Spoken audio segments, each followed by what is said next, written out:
Hello everyone, good morning. Welcome to my channel Susmita's mix blog. আরও একটি নতুন ব্লগের সাথে তোমাদের সকলকে জানাই অনেক অনেক ওয়েলকাম। তো আজকে একবারে ঘুম থেকে উঠে বিছানা থেকে ব্লগটা স্টার্ট করছি। উঠেই দেখো আমি আমার খয়েরি আর বেগুনিকে একটু আদর করে নিলাম। আর কি যে জমের ঠান্ডা পড়েছে, বাপরে বাপ! কাল থেকে তো আমার অবস্থা একদম খারাপ হয়ে যাচ্ছে। কালকে রাতেই তো আমার গলা নাক জ্বলে যাচ্ছিল, ঠান্ডাতে কথা বলতে পারছিলাম না। আর আজকে তো আমার গলার আওয়াজ শুনে বুঝতেই পারছো প্রচণ্ড ঠান্ডা লেগে গেছে আমার। তো এই যে ঘুম থেকে উঠেই আগে আমি মশারিটা গুছিয়ে নিচ্ছি। এখন প্রায় বাজে সকাল 8:45 মতন। তো এখন থেকে আমি আমার ব্লগটা স্টার্ট করছি। আজকে সারাদিনে প্রচুর কাজ রয়েছে। রবিবার নামেই জানো তো, কিন্তু কাজ করতে করতে সারাদিনটা যে কিভাবে কেটে যায় মানে বোঝাই যায় না। তো এই যে আমি জানলাটা খুলবো কি খুলবো না ভাবছি, কারণ হাওয়া দিলে না খুব ঠান্ডা ঢোকে ঘরে। তো যাই হোক, জানলাটা একটু খুলে আমি বসেছিলাম, তারপরে দেখলাম যে প্রচণ্ড হাওয়া দিচ্ছে। তো তারপরে ভাবছিলাম যে একটু শুয়ে পড়ি, তারপর ভাবলাম যে না, দেরি হয়ে যাবে শুলে। তো দেখো বাইরে কীরকম ঠান্ডা হাওয়া দিচ্ছে, ওই জন্য আমি আবার জানলাটাকে বন্ধ করে দিয়েছি। সকালবেলা উঠে আমার এই মানে সবুজ সবুজ গাছপালাগুলো দেখতে বেশ ভালোই লাগে। থেকে চোখ খোলা থেকেই কাজ শুরু হয়ে যায়। এই যে এখন ঘর মুছবো বলে নিচে যে কার্পেটটা পেতে রেখেছিলাম ওটা তুলে নিচ্ছি। মানে আমাদের মেঝে থেকে এত ঠান্ডা ওঠে না, থাকা যায় না। ওই জন্য বিকাল হলেই আমি অফিস থেকে ফিরে আগে কার্পেটটা পেতে নিই। তো ঘরদোর মুছে এখন চলে এসেছি। কালকে রাত্রিরে ঠান্ডার জন্য আমি কিচ্ছু বাসন কোসন মেজে শুতে পারিনি। তো যে খাবারগুলো ছিল অল্প আধটু সেগুলো ছোট জায়গায় তুলে নিয়ে এখন ওই কালকে রাতের বাসনগুলো এখন মেজে নিচ্ছি। তো আজকে সকালেও তো প্রচণ্ড ঠান্ডা জল, কিন্তু কি করব বলো, কাজ তো করতেই হবে। ঠান্ডা জল বলে ঠান্ডা বলে তো আর হাত গুটিয়ে বসে থাকতে পারবো না। তো এই যে এখন আমি বাসনগুলো মেজে নিচ্ছি। আর এখনও পর্যন্ত আমি ব্রাশ করার সময় পাইনি জানো। এই বাসনগুলো ধুয়ে নিয়ে তারপরে ব্রাশ করব। তো ব্রাশ ট্রাশ করে নিয়ে তারপরে একটু চা করব, কারণ আমার মাথাটা খুব যন্ত্রণা করছে। তাই আদা দিয়ে চা করে একটু চা খাবো, তারপরে বাদবাকি কাজ সারবো। এইদিকে আমি হাতের কাজগুলো সেরে নিচ্ছি, আর মা ওইদিকে সকালের পুজোটা করে নিচ্ছে। আর পুজো মাই করে, কারণ সকালবেলা মা তাড়াতাড়ি ঘুম থেকে ওঠে, মায়ের স্নান আগে হয়, তাই মাই আগে পুজোটা করে নেয়। তো মায়ের এইদিকে পুজো হয়ে এসছে দেখে আমি ভাবলাম ব্রাশটা করে নিই। ব্রাশটা করে নিয়ে চাটা বসাবো, তারপরে আমি আর মা মিলে একটু চা খাবো। আর আজকে যেহেতু রবিবার, আমার বর তো 10টা-11টার আগে ঘুম থেকে উঠবে না। আর ওকে ডাকবো, ওনা ডাকলেও বড্ড বিরক্ত হয়। তাই ওর মতন ঘুমাক, চা করে রেখে দেবো। যখন ঘুম থেকে উঠবে, উঠলে চা গরম করে দিয়ে দেবো। তো চা বসানোর আগে ভাবলাম যে যে জামা কাপড়গুলো ধোবো, জামা কাপড়গুলো একটু ভিজিয়ে রেখে দিয়ে আসি। আর এদিকে দেখো আমি বলছিলাম যে আমার বর না বড্ড জামা কাপড়ের পিঠে জামা কাপড় পরতে থাকে। মানে একটা এই সকালে পরলো আর একটা এই বিকেলে পরলো। এই শীতকালে কাচতে কষ্ট হয় না বলো? ও যেন আমাকে ওয়াশিং মেশিন হিসাবে নিয়ে এসেছে। মানে কি বলবো, এই দেখো 2-3টে প্যান্ট পরে ঝুলিয়ে ঝুলিয়ে রেখে দিয়েছে। আর আমার একটা বদ অভ্যাস কি বলো তো, জামা কাপড় যদি এইভাবে ঝোলানো থাকে না, আমি দেখে একদম থাকতে পারি না। মনে হয় কতক্ষণে আমি কেচে ধুয়ে এটাকে মানে তুলে রাখবো, এরকম মনে হয়। এটা হচ্ছে আমার বদ অভ্যাস। মানে যতই ঠান্ডা পড়ুক, যতই যাই পড়ুক না কেন, 12 মাস আমার কাচাকুচি রয়েছেই। এই একটা কথা আছে না যে ঠাকুরের ফুল কামাই আছে, তো আমার জামা কাপড় কাচাকুচির কামাই নেই আর কি। লাথি মারছো কেন তুমি আমাকে? এখানে আমি আমার ঠান্ডা পা দুটো নিয়ে এসে ওর পায়ের তলায় দিয়েছি, ওই জন্য পা দিয়ে আমাকে ঠেলা মারছে। আর ওর যেহেতু কম্বলের তলায় শুয়ে আছে, তো ওর তো পাগুলো গরম হয়েছিল। আর আমার যে কি আরাম লাগছিল কি বলবো, আমার পা দুটো পুরো ঠান্ডা বরফ হয়েছিল। তো এখন চা করে নিয়ে এসে বসেছি। আর আমার বরকে দেখো, কালকে রাত্রিটা আমাকে বলছিল কোথায় ঠান্ডা, অতটাও ঠান্ডা পড়েনি। আর এখন 10টার সময় দেখো কম্বল মাথা থেকে মুড়ি দিয়ে বসে রয়েছে পাগল। থেকে আমার একটু ঠান্ডা মতন লেগে আছে, সকাল থেকে মাথা যন্ত্রণা করছে, ওই জন্য একটু আদা দিয়ে চা করেছি। এখন গরম গরম আদা চাটা খাবো। তো চলো তোমরা ব্লগটা কন্টিনিউ দেখতে থাকো। থেকে উঠে ধ্যানে বসে গেছে। এমন ধ্যান করছে, যেই কথা বললাম ওটি চোখ খুলে দিল।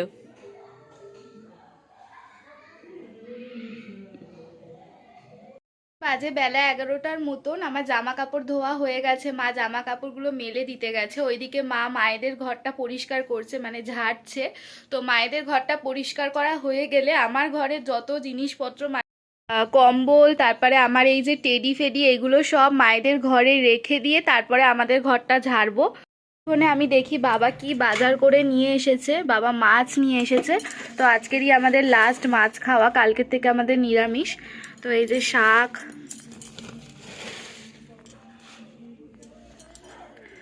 যে মাছ নিয়ে এসেছে, তো মাছটাকে আমি ততক্ষণ ধুয়ে নিই। আবার দেখো এখানে কাপ রেখে দিয়েছে চা খেয়ে।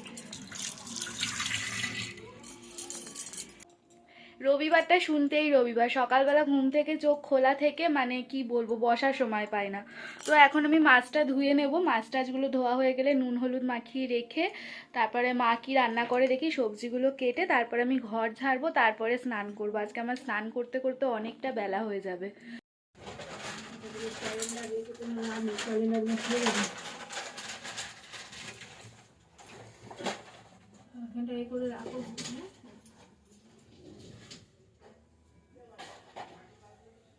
তো এই যে লাউ নিয়ে এসেছে।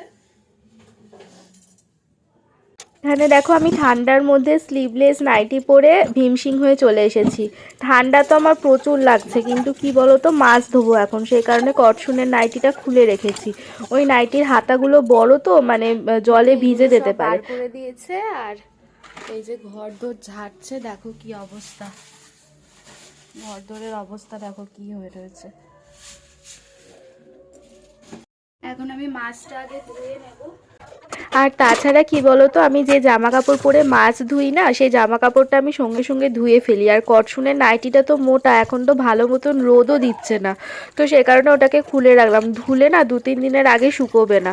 তো এই বাড়িতে থাকলে ওই নাইটিটা পরে আমি একটু শান্তিতে থাকতে পারি আর কি। এই বছর এত ঠান্ডা পড়েছে, অন্য বছর না আমার এত ঠান্ডা লাগে না, এবছর এত ঠান্ডা লাগছে কেন কি জানি। তো যাই হোক, দেখো তোমাদের সাথে বক বক করতে করতে আমার এদিকে মাছ ধোয়া হয়ে গেছে। মাছে নুন হলুদ মাখিয়ে মাছটাকে চাপা দিয়ে রেখে দেবো।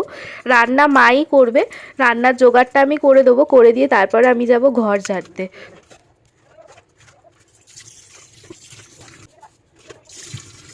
শাকটা কেটে দেবো? হ্যাঁ হ্যাঁ হ্যাঁ, বড় বড় করে কেটে দিয়ে দেবে, ঠিক আছে? ওগুলো এই যে বাবা বাজার থেকে পালং শাক নিয়ে এসেছে, আর ঘরে আমাদের মূলো রাখা ছিল। মা বলল যে আজকের পরে মানে মকর সংক্রান্তির দিন থেকে আর নাকি মূলো খাওয়া যাবে না, তো সেই কারণে আজকে মা শাক দিয়ে মূলো দিয়ে আর বাদবাকি সবজি মানে শিম বেগুন এইসব দিয়ে একটা তরকারি মতন করবে আর কি। বেজে গেছে, এই যে এখন আমি আর মা টিফিন করব। ম্যাগি করেছি, ওই যে মায়ের ম্যাগি ওখানে রাখা রয়েছে, আর মা এদিকে মাছের ঝোলটা করে নিচ্ছে। আর ওই যে মূলো দিয়ে পালং শাক হবে। এখনো আমার ঘরদোর ঝাড়াঝুড়ি কিছু হয়নি। আজকে গ্যাস শেষ হয়ে গেছে বলে না ভীষণ অসুবিধা হচ্ছে, কাজের অনেক দেরি হয়ে যাচ্ছে, নাহলে এতক্ষণে হয়ে যেত। ওইদিকে মায়ের হাতে হাতে একটু জোগাড় করে দিলাম। তো এবারে ম্যাগিটা খেয়ে নিয়ে আমি ঘরটা ঝেড়ে নেব। ঝেড়ে টেড়ে নিয়ে তারপরে স্নান করতে যাব, অনেকটাই বেলা হয়ে যাবে। ভাবছিলাম একবার যে ঝাড়বো না, তারপর ভাবলাম না, যে একবার ঠিক করেছি যখন ঝেড়ে নিই, পরের সপ্তাহে সময় হবে কি হবে না ঠিক জানা নেই। তো সেই কারণে ভাবলাম যে ঝেড়ে ঝুড়ে নিই, তারপরের সপ্তাহে আবার বিয়ে বাড়ি পড়ে যাবে, একদমই সময় পাবো না। তো চলো এখন ম্যাগিটা খেয়ে নিই, খেয়ে দিয়ে নিয়ে তারপর ঘরদোর ঝেড়ে তারপর তোমাদের সাথে দেখা হচ্ছে। তো এই যে আমার খাওয়া দাওয়া হয়ে গেছে, প্রায় 1টার মতন বাজতে যায়। খাওয়া দাওয়া মানে টিফিন খাওয়া হয়েছে সবে। আর এই যে এখন এই কম্বল টম্বল বালিশ টালিশগুলো মায়েদের ওই ঘরে রেখে দিয়ে আসবো, এসে তারপরে ঘরটাকে ঝাড়বো, নাহলে এগুলোতে সব ধুলো পড়ে নোংরা হয়ে যাবে।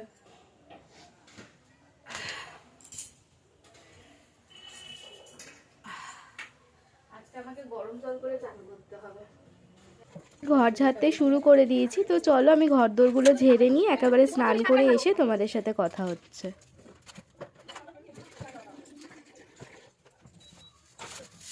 বাজে বেলা 3টে, এখন আমি স্নান করে এলাম, মানে আজকের পুরো ঘরদোর ঝাড়তে এ করতে অনেকটা বেলা হয়ে গেছে।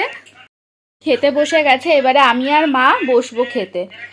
খেতে আছে ভাত, পালং শাকের তরকারি, আর এই যে মাছের ঝোল। এখন আর বেশি বক বক করবো না, খাওয়া দাওয়াটা সেরে নিই, খেয়ে দিয়ে উঠে আবার বিছানায় চাদর পাতবো, কারণ ঘর ঝেড়েছি যেহেতু চাদরটা নোংরা হয়ে গেছে, তুলে দিয়েছি। ওইগুলো পেতে ফেতে তারপরে একটু শোয়ার সময় পাবো। তো চলো আপাতত এখানেই ব্লগটা স্টপ করছি, আবার দেখা হবে বিকালবেলা। এখন বাজে সন্ধে 6:40 মতন। খাওয়া দাওয়ার পরে শুয়েই ছিলাম, ঘুমাইনি সেরকমভাবে, শুয়েছিলাম 5:30 পৌনে 6টা অবধি। তো উঠে কয়েকটা জামা কাপড় যেগুলো সকালে ধুয়ে দিয়েছিলাম সেগুলো গুছিয়ে রাখলাম। আর এখন কফি করে নিয়ে চলে এসেছি, একটু কফি খাবো। কফি করে নিয়ে চলে এসেছি। তো এই যে এখন 9:30 বাজে, ফিস্টে যাব বলে রেডি হয়ে নিয়েছি। ঠান্ডাতে তো বেরোতে ইচ্ছা করছিল না, অনেকক্ষণ থেকেই যাওয়ার জন্য ডাকছিল, তো বেরোয়নি। এইদিকে এই যে সহেলিদি এসেছে আর মেঘাও এসেছিল, আর একটা দরকারে মেঘা একটু বাড়িতে গেছে, আর মৌসুমিও বারবার ফোন করছে। তো মেঘা আবার এলে সবাই মিলে একসাথে গিয়ে ক্লাবে বসে একটু আড্ডা দেবো। তো তোমরা চলো ব্লগটা কন্টিনিউ দেখতে থাকো। রাঁধুনি আর হেল্পার, যদি আপনাদের কারোর বাড়ির রান্না করতে লাগে যোগাযোগ করতে পারেন। এই সবাইকে মুখ দেখাও। এই মেঘা দেখাও, মেঘা কি করছো? সামনে বলছে তুমি আমার ভাবে ব্যাকগ্রাউন্ডে কি করছো? এ বাহ, না ওটা নোংরা, এটাকে আমি ধরে রাখতে না, ওটাকে নেওয়া যাবে না, ঘরে কোনো কাজ করে না, ক্লাবে কাজ করছে।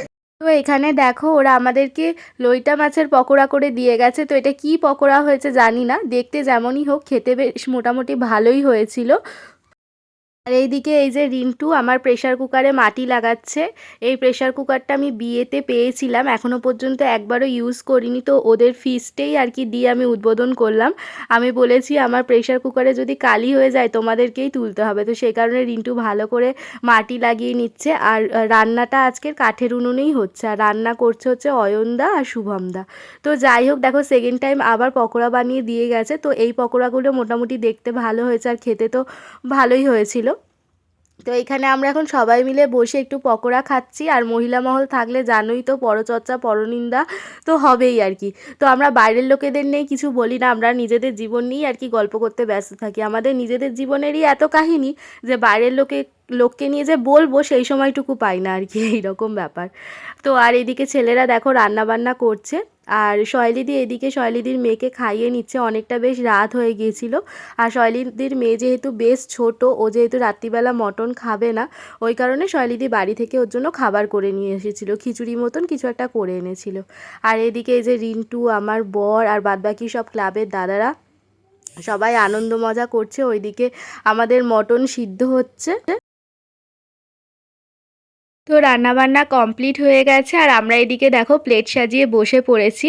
আর ছেলেরাই আমাদেরকে খেতে দেবে। প্রত্যেকবার ফিস্ট হলে এটাই হয় ক্লাবে, যে ছেলেরাই সমস্তটা করে, আমরা শুধু আসি, আমরা মেয়েরা বউরা বসে সবাই মিলে একটু গল্প গুজব করি, ওরাই সবটা করে। তো আমরা খেয়ে দিয়ে উঠলে তারপরে ওরা খেতে বসবে। আর এই যে আমার ভাসুর এখানে হাত নাড়িয়ে কিছু একটা বলছিল, কিন্তু আমি দিতে পারলাম না ভয়েসটা। তার কারণ হচ্ছে একটাই, যে গান চলছিল, এবার গানের আওয়াজটা এলে তো কপিরাইট চলে আসবে, তো সেই কারণে আমি দিতে পারলাম না। তো এখানে শুভমদা আর অয়নদা রান্না করেছে, তাই ওরা দুজনেই খেতে দেবে। ওরাই প্রত্যেকবারে করে, মেন রান্নাটা করে অয়নদা, আর শুভমদা হচ্ছে হেল্পার। মানে শুভমদা এখন সবে সবে রান্না বান্না শিখছে আর কি। আমি ওদেরকে বলছিলাম যে তোমরা একটু আমার বরটাকেও শিখিয়ে দাও। তো যাই হোক, মটনটা তো খুব ভালো হয়েছিল খেতে, বেশি রিচ হয়নি, বেশ হালকা পাতলার ওপরে ভীষণ সুন্দর হয়েছিল খেতে। ওরা যে সন্ধে 8টার সময় বাজারে গিয়ে বাজার করে নিয়ে এসে 12টার মধ্যে মানে একদম খাওয়া দাওয়া কমপ্লিট করিয়ে দেবে, আমরা তো ভাবতেই পারিনি। আমরা তো ভাবছিলাম যে হয়তো আজকে আমাদের খাওয়া দাওয়া হতে হতে রাত্রি 1:30-2টো বেজে যাবে। আমাদের খাওয়া দাওয়া কমপ্লিট হয়ে গেছে, এদিকে ছেলেরা খেতে বসে গেছে। রান্না সত্যি খুব ভালো হয়েছিল, কিন্তু একটাই সমস্যা হয়ে গিয়েছিল, ছেলেরা যতই রান্না করুক বাবা, ভাতের ফ্যান গড়াতে পারে না। তো ভাতটা ফ্যানে ভাতে হয়ে গিয়েছিল, মানে ফ্যান গড়িয়েছিল কিন্তু ঠিকঠাকভাবে গড়াতে পারিনি। তার কারণ মানে গামলাটা অনেকটা বড় ছিল, অনেকটা ভাত ছিল, তো সেইভাবে গড়াতে পারেনি ফ্যানটা। তো যাই হোক, দেখো ছেলেদেরও খাওয়া কমপ্লিট হয়ে গেছে। তো এখন হচ্ছে গিয়ে কথা হয়েছে যে যার যার বাড়ি থেকে বাসন আনা হয়েছে, তার বাড়ির বাসন সেই মাজবে। তো আমার বর যেহেতু, মানে আমি যেহেতু প্রেশার কুকারটা দিয়েছিলাম, সুতরাং প্রেশার কুকারটা ওকেই মাজতে হবে, মেয়েদের দিয়ে তো কোনো কাজ করানো হবে না। এবার আমার বর তো মানে জানোই, ও ঘরে মানে কুটোটি নেড়ে দুটোটি করে না, এই রকম ব্যাপার আর কি। তো ও এই যে এখানে প্রেশার কুকার মাখছে, তাও আবার কালি প্রেশার কুকার, এটা দেখে আমার 2024-এ আমার চোখ একদম সার্থক হয়ে গেছে। আমি যে কি মজা পেয়েছি এটা দেখে, মানে কি বলবো। তো আমি ওই জন্য ভাবলাম যে একটু ভিডিও ক্লিপ নিয়ে নিই, তোমাদের সাথেও শেয়ার করব। যে বাড়িতে একটা কাজ করে না, সে নাকি ক্লাবে ফিস্ট করে আবার প্রেশার কুকার মাজছে, ভাবা যায়। তো যাই হোক, ভালোই পরিষ্কার করেছিল প্রেশার কুকারটাকে, আর বাদ বাকিটা আমি কাল সকালে পরিষ্কার করে নেব। সকালবেলা বিছানা থেকে ব্লগটা শুরু করেছিলাম, আর রাত্রিবেলা বিছানাতে বসেই ব্লগটা এন্ড করতে এলাম। তো এখন বাজে রাত্রির 1টা। ফিস্ট করে এইমাত্র ঘরে ঢুকলাম, তো এবার শুয়ে পড়বো। ঠান্ডা লেগে মাথা প্রচণ্ড যন্ত্রণা করছে, কালকে সকালে উঠে আবার অফিস আছে। তো চলো আজকে ব্লগটা এই পর্যন্তই। কেমন লাগলো অবশ্যই কমেন্ট করে জানিও। ভালো লেগে থাকলে কি করতে হবে তো জানোই, একটা লাইক করে দিও। আর যারা এখনও পর্যন্ত আমার চ্যানেলটাকে সাবস্ক্রাইব করোনি তারা ঝটপট সাবস্ক্রাইব করে দাও, আর পাশে থাকা বেল আইকনটা প্রেস করতে কিন্তু ভুলে যেও না। তো চলো, টাটা, গুড নাইট, সকলে ভালো থেকো, সুস্থ থেকো। দেখা হবে আরও একটি নতুন ব্লগের সাথে।